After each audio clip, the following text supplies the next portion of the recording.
ಚಟುವಟಿಕೆ ನಿಷೇಧ ಹಾಗೂ ರಾಜ್ಯದ ಸರ್ವಾಂಗೀಣ ಅಭಿವೃದ್ಧಿಗೆ ಅಖಿಲ ಭಾರತೀಯ ಪ್ರಾಂತ ಕಾರ್ಯಕಾರಿ ಸಭೆಯಲ್ಲಿ ನಿರ್ಣಯ. ಸಚಿನ್ ಕುಳಗೇರಿ.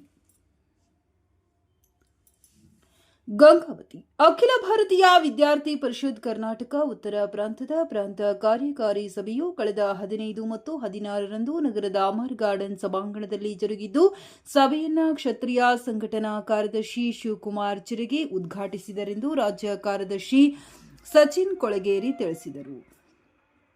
ಸೋಮವಾರದಂದು ಪತ್ರಿಕಾ ಭವನದಲ್ಲಿ ಸುದ್ದಿಗೋಷ್ಠಿ ನಡೆಸಿ ಮಾತನಾಡಿ, ಸದರಿ ಸಭೆಯಲ್ಲಿ ಉತ್ತರ ಪ್ರಾಂತ್ಯದ 16 ಜಿಲ್ಲೆಗಳ 86 ಪ್ರತಿನಿಧಿಗಳು ಭಾಗವಹಿಸಿದ್ದು, 2024ನೆಯ ಸಂಘಟನಾತ್ಮಕ ಅಂಶಗಳ ಕುರಿತು ಚರ್ಚೆ ನಡೆಸಿ ರಾಜ್ಯ ಸರ್ಕಾರದ ಆಡಳಿತದ ವಿರುದ್ಧ ಹಲವು ಅಂಶಗಳ ಕುರಿತು ಚರ್ಚಿಸಿ ಸಭೆ ನಿರ್ಣಯ ತೆಗೆದುಕೊಳ್ಳಲಾಯಿತು.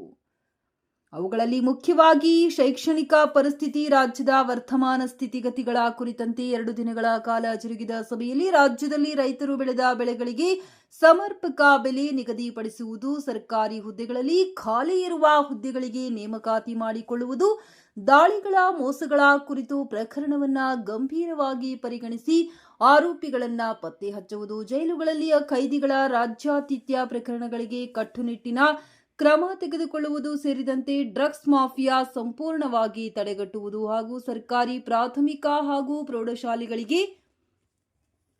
ಮೂಲಭೂತ ಸೌಲಭ್ಯ ಕಲ್ಪಿಸುವುದು ಸೇರಿದಂತೆ ಕಾನೂನು ವ್ಯವಸ್ಥೆ ಕಾಪಾಡುವ ನಿಟ್ಟಿನಲ್ಲಿ ಸರ್ಕಾರ ಗಮನ ಹರಿಸುವಂತೆ ಒತ್ತಾಯಿಸುವುದು.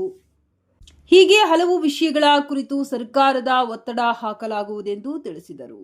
ಈ ಸಂದರ್ಭದಲ್ಲಿ ರಾಜ್ಯ ಸಹ ಸಂಚಾಲಕ ಅಭಿಷೇಕ್ ಹಿರೇಮಠ್, ಗಂಗಾವತಿ ನಗರ ಕಾರ್ಯದರ್ಶಿ ಕಿರಣ್ ವಸ್ತ್ರದ್, ರಾಯಚೂರು ಜಿಲ್ಲಾ ಸಂಚಾಲಕಿ ಶ್ರೇಯಾ ಉಪಸ್ಥಿತರಿದ್ದರು.